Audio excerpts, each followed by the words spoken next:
Que l'Esprit de l'Éternel repose sur chacun de nous ce matin. L'esprit de sagesse et de l'intelligence, l'esprit de conseil et de force, l'esprit de connaissance et de crainte de Dieu repose sur chacun d'entre nous ce matin. Au nom de notre Seigneur Jésus-Christ. Amen. Nous voulons continuer avec le thème sur lequel nous avons commencé à travailler depuis quelque temps. Nous avons parlé le jeudi passé d'un point très important. La sagesse n'est pas optionnelle, mais elle est une nécessité. Nous avons abordé ce thème depuis le jeudi et nous allons continuer dans la même direction.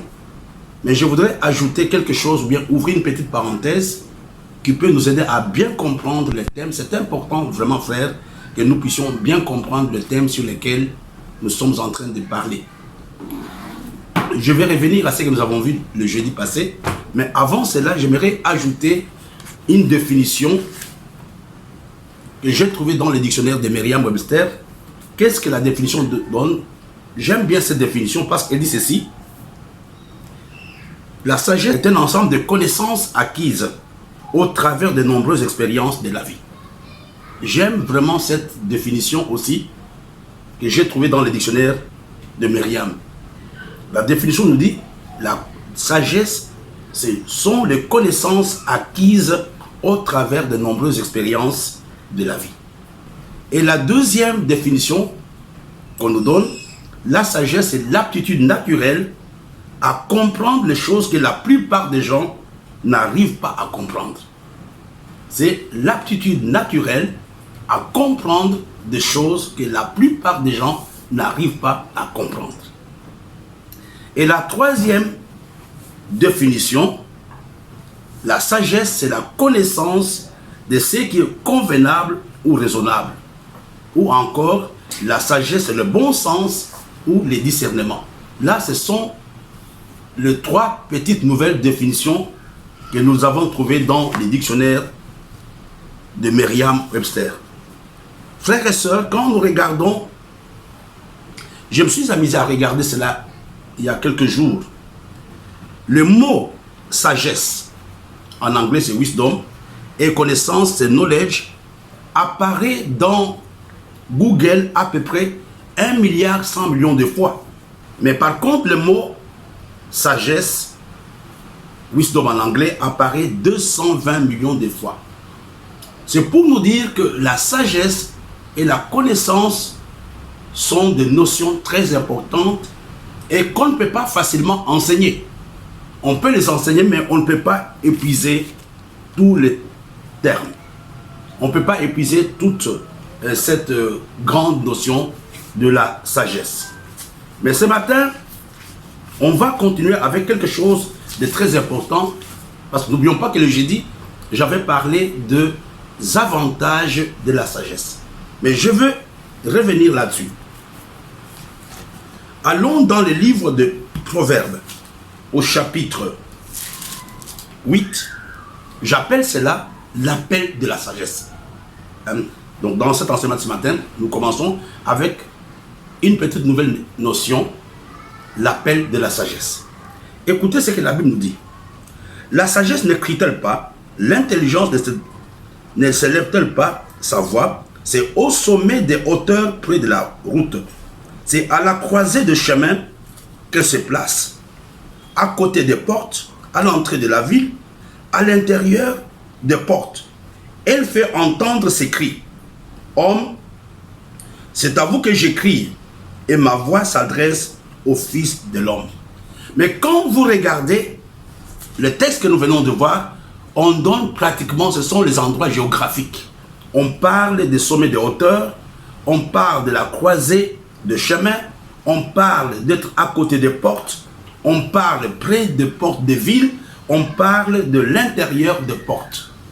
Au fait, ces références géographiques nous amènent à comprendre que la sagesse se trouve dans tout le lieu de rencontre des hommes.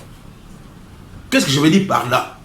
Nous avons besoin de la sagesse dans toutes les organisations humaines, sans exception. Et non seulement nous avons besoin de la sagesse, non seulement la sagesse humaine est nécessaire dans toutes les organisations humaines, mais elle est surtout, personne n'a l'excuse de ne pas être sage ou de ne pas chercher la sagesse. Chacun de nous a l'obligation de rechercher la sagesse parce qu'on peut la trouver partout. La sagesse nous appelle pratiquement partout. Elle nous appelle dans nos maisons, elle nous appelle à l'université, elle nous appelle à l'église. La sagesse fait un appel à chacun d'entre nous, quel que soit l'endroit où on se trouve. Tu ne peux pas dire que je suis dans un endroit où la sagesse ne peut pas me parler. Tous les endroits de rencontre de l'homme sont les endroits par excellence où tu peux rechercher la sagesse. Mais quel est le message de la sagesse? Je reprends d'abord. La sagesse nous appelle. La sagesse nous cherche. Et la Bible qualifie l'homme qui n'a pas besoin de la sagesse comme étant un homme stupide. Un homme qui n'a pas besoin de la sagesse. Un homme qui ignore la sagesse, la Bible qualifie cet homme de stupide. Et je n'aimerais pas que tu en arrives là. Mais quand nous lisons toujours dans la parole de Dieu, la sagesse a un message dans le livre des Proverbes. Quel est le message de la sagesse? Je vous ai dit d'abord que la sagesse nous cherche. Elle te cherche toi, elle me cherche moi. Tous les endroits où les hommes se rencontrent, tous les endroits où les hommes vivent ont besoin de la sagesse. Et la sagesse est au milieu de ces endroits-là. Et la sagesse appelle l'homme, viens auprès de moi. Nous avons vu, elle est dans le sommet, elle est à la porte. Toutes les références géographiques veulent dire simplement que tous les lieux de rencontre des hommes ont besoin de la sagesse de Dieu.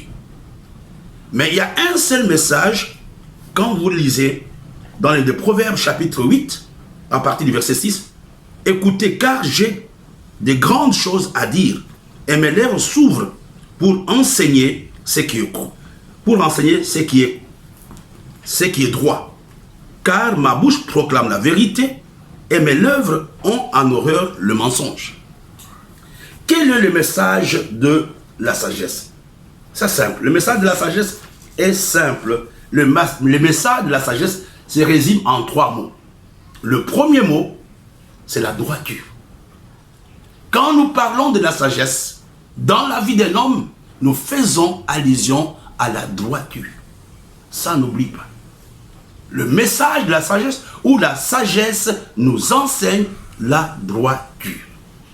Et la deuxième chose que la sagesse enseigne, c'est la vérité. Parce qu'il dit que la sagesse hait le mensonge. La sagesse enseigne la droiture. La sagesse enseigne la vérité. Et la troisième chose que la sagesse enseigne l'intégrité. Regardez mes bien-aimés, quelle que soit la vie que tu as besoin de ces 3 points. Tu as besoin de ces 3 choses. La droiture dans ta vie, la vérité et l'intégrité. Et tu comprends que s'il n'y a pas de droiture dans la vie, dans ta vie ou dans ma vie, s'il n'y a pas de vérité dans ta vie ou dans ma vie, et s'il n'y a pas d'intégrité, on ne peut pas prétendre qu'on est sage. Pour revenir à ce que j'ai dit il y a quelques jours, un homme peut faire un tas de choses, mais s'il n'y a pas de droiture, s'il n'y a pas d'intégrité dans ce que cet homme fait, il n'y a pas de sagesse.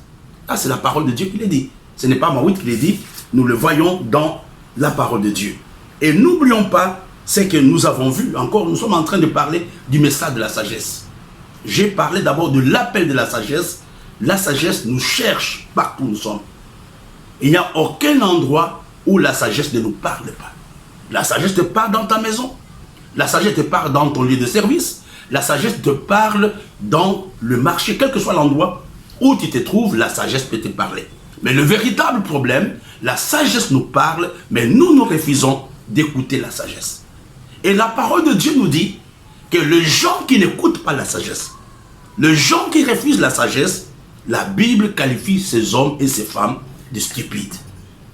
Mais alors revenons à quelque chose Toujours dans le message de la sagesse, Proverbe chapitre 8, verset 13. La crainte de l'Éternel, c'est la haine du mal, l'arrogance et l'orgueil, la voix du mal et la bouche perverse, voilà ce que je hais. Ici, nous ajoutons les compléments à ce que nous avons vu il y a quelques temps. Tout à l'heure, je vous ai donné la définition de Myriam dans le dictionnaire. Mais on peut ajouter à partir du Proverbe chapitre 8, verset 13, de nouveaux éléments. La sagesse, c'est la crainte de l'Éternel et la haine du mal. Tu dois détester le mal dans toutes ses formes. Et puis aussi, la sagesse déteste l'arrogance, l'orgueil et la voix du mal. Et la bouche perverse. J'aimerais insister, mes bien-aimés, il n'y a pas de sagesse pour les orgueilleux. Parce qu'en fin de compte, l'orgueil se croit à son propre mensonge. L'orgueil t'amène à te dire que tu es le plus important, tu es le plus intelligent, mais c'est un manque de sagesse. La sagesse déteste le mal. La sagesse déteste toutes les mauvaises voies. Mais n'oublions pas de comprendre aussi que c'est Dieu qui est la source de la sagesse. J'aimerais ce matin, là où tu te trouves, pourquoi j'ai commencé par là? Et il ne faut pas être à l'université pour avoir la sagesse. Quel que soit l'endroit où tu te trouves, tu peux dire à Dieu, accorde-moi la sagesse. Jacques nous a enseigné là-dessus que si quelqu'un d'entre vous manque de sagesse, il la demande. La sagesse est dans le sommet sur le sommet des montagnes. La sagesse est à la croisée des chemins.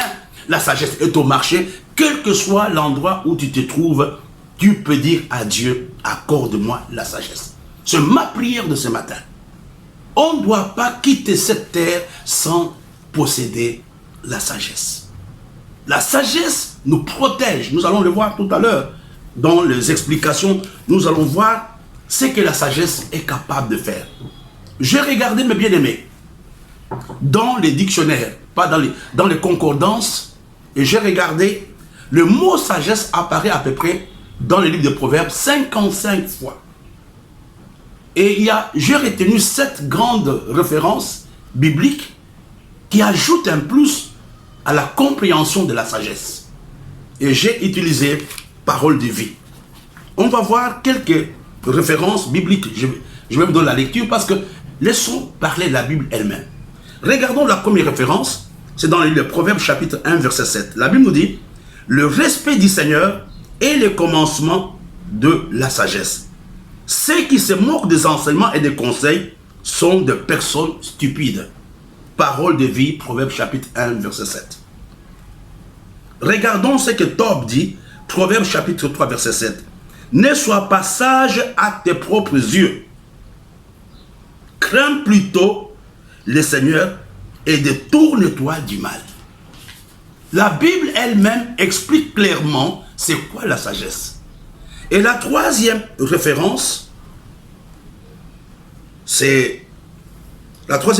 nous dit ceci, n'abandonne pas la sagesse, elle te gardera.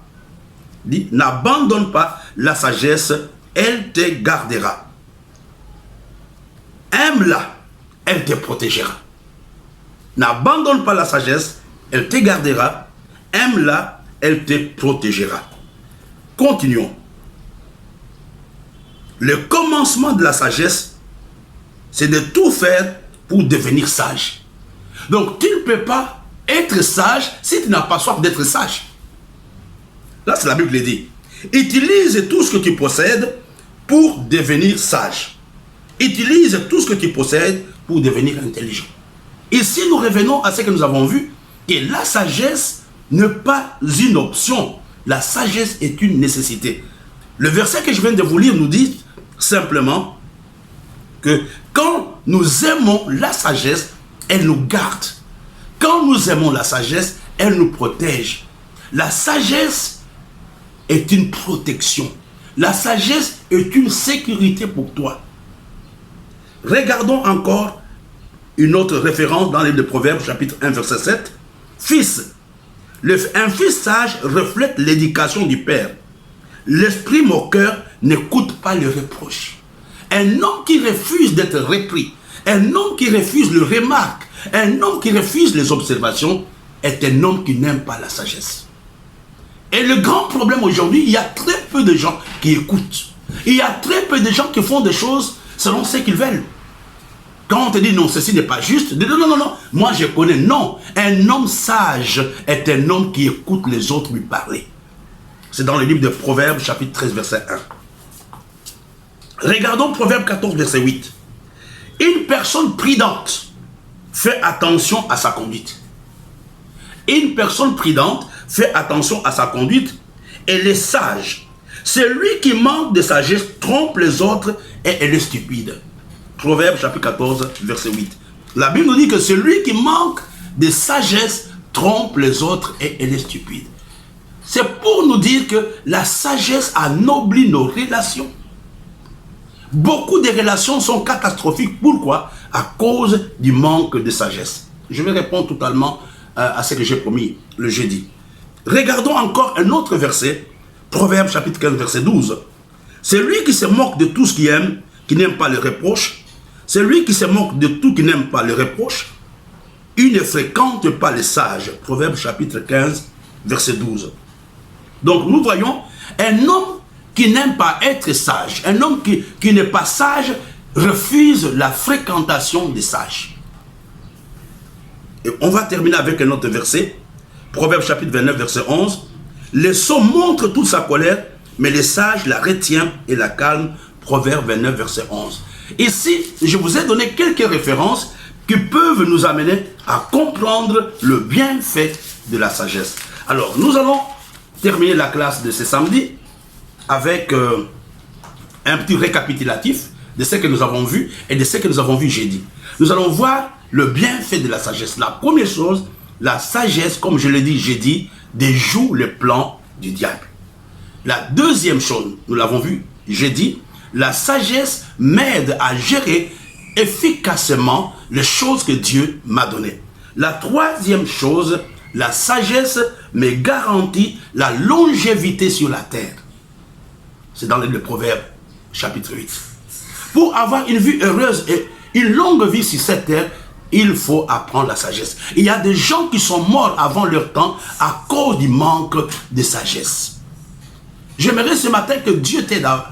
La longévité sur la terre dépend aussi en partie de la sagesse. Et la troisième chose que nous pouvons, ou la quatrième, la sagesse apporte la paix et le bonheur. Un homme qui a la sagesse est un homme qui va vivre dans la paix, dans la tranquillité. La quatrième, ou le quatrième point, ou cinquième, je ne sais pas, la sagesse anticipe le futur. Un homme qui est sage regarde le futur. Pensons un peu à Joseph. Donc, à cause de sa sagesse, c'est lui qui va organiser l'économie de l'Égypte pour les prochaines années. Et pour terminer, la sagesse valorise un homme. Un homme qui possède la sagesse est un homme qui a de la valeur. C'est dans le livre de Daniel, chapitre 1, verset 20.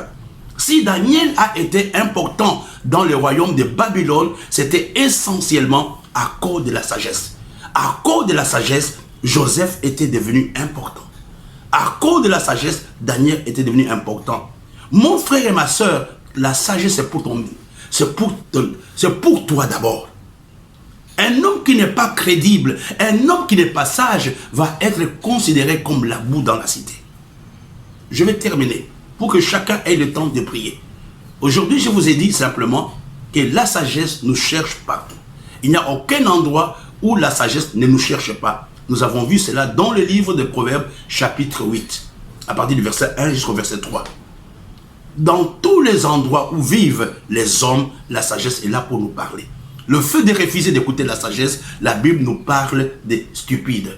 Et je vous ai dit que le message de la sagesse, c'est le message de la droiture, de la vérité et de l'intégrité.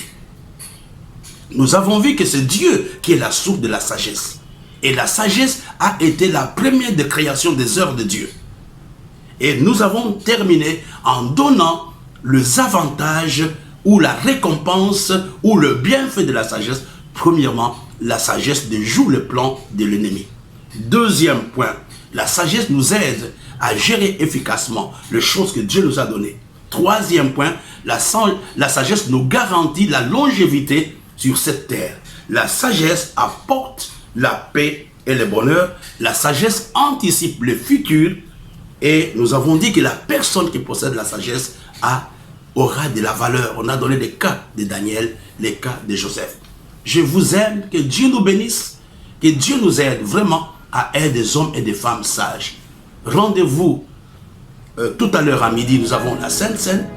Et le dimanche, nous aurons des services, des directs à 10h et à midi. Et notre la prochaine classe, la prochaine session de l'école de la sagesse, c'est le mardi. Nous serons en temps de jeûne et prière. Peut-être vous n'êtes pas de cette église, mais nous avons organisé un temps de jeûne et prière qui va commencer. C'est lundi 10 pour terminer le dimanche 16 août. Vous pouvez prier avec nous. Nous aurons le direct. On va vous donner le programme exact. Je pense que nous aurons la prière chaque matin de 7h à 7h30 et le soir de 17h30 à 18h30. Que Dieu vous bénisse. You make my life feel brand new. You're amazing. You make my life feel brand new. Jesus, you love me too much, oh, too much, oh, too much, oh, excess love, oh.